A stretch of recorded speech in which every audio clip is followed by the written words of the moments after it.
Hello and welcome to 2025. Yes, I haven't filmed a video in 3 months.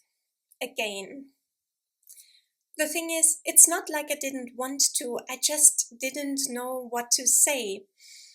Because my reading in 2025 has been atrocious, atrociously awful. As you very well know, I have no problem calling a spade and talking quite in depth about what I thought was quite bad about a certain book that I read, be it craft-wise or content-wise.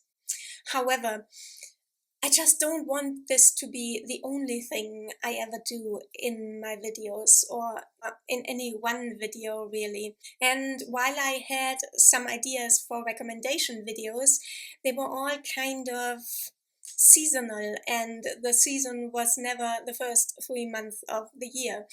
And so I chose to just say nothing instead. However, there is almost always a silver lining, isn't there? If we just choose to see it, or if we will it into existence.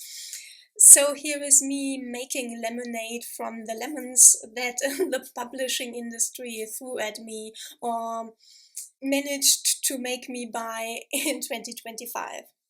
So lemonade serving number one is that I realized that a certain author who previously featured prominently on my TBR lists is in fact not for me. So that is many books at once deleted from my overly full want to read list. Honestly, I don't understand how you can write hundreds and hundreds of pages of science fiction and fantasy and produce so little of substance in those hundreds and hundreds of pages. Just low-hanging fruits and simplistic takes all around when you've had hundreds and hundreds of pages to develop your story, your characters, your themes intelligently. I don't know, maybe, yeah, I guess the explanation might simply be that that's what comes from publishing 4+ novels a year, I guess. Lemonade serving number two in a similar vein is that I can now confidently say goodbye to an author that I have previously considered to be a comfort read author, really an auto-buy author. Her second to most recent release might have been a one-time misstep, but with how atrociously bad her most recent release is, I can now confidently say that she has developed in a direction that I absolutely don't care for. So now I'm free, I guess. And serving number three, again in a similar vein, is that I have been able to delete a series that I was previously very interested in from my TBR. So that is, of course, also good and will save me some money in the future. So another glass of lemonade there. And by the way, if you are interested, I can and will talk about it in more detail in the comments should you ask me about it there. But the biggest bowl of lemonade that has come out of this is that it has pushed me more in the direction of reading intelligent nonfiction that would surely not let me down, and it mostly hasn't so far.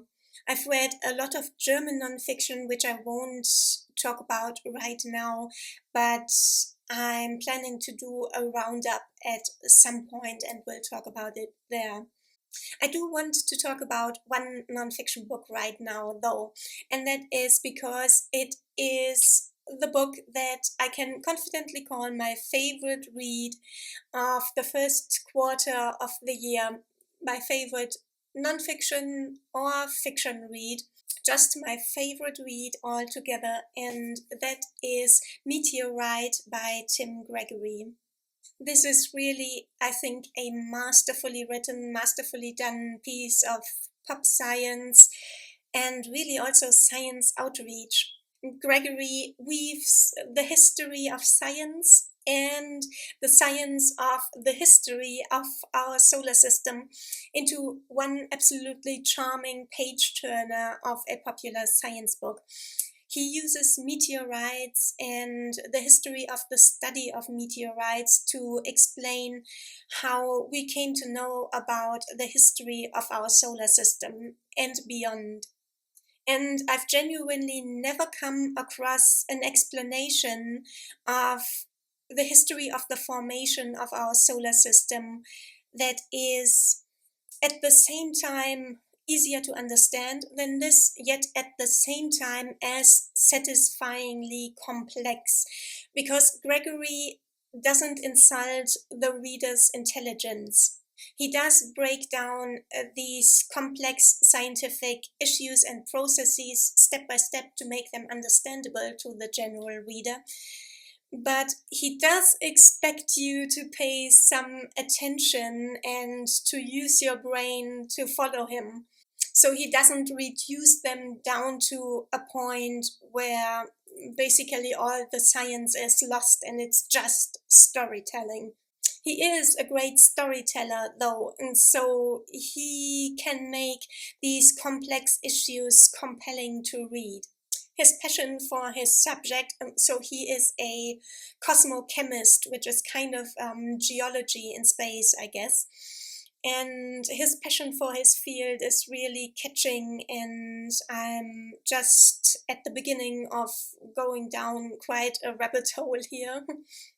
Most of all, though, he has succeeded in making the world seem a little bit more wonderful to me through his science. And this is really, I guess, the highest compliment that I can give anybody, really. And I really cannot recommend this book highly enough. Meteorite by Tim Gregory, my favorite book of the year so far.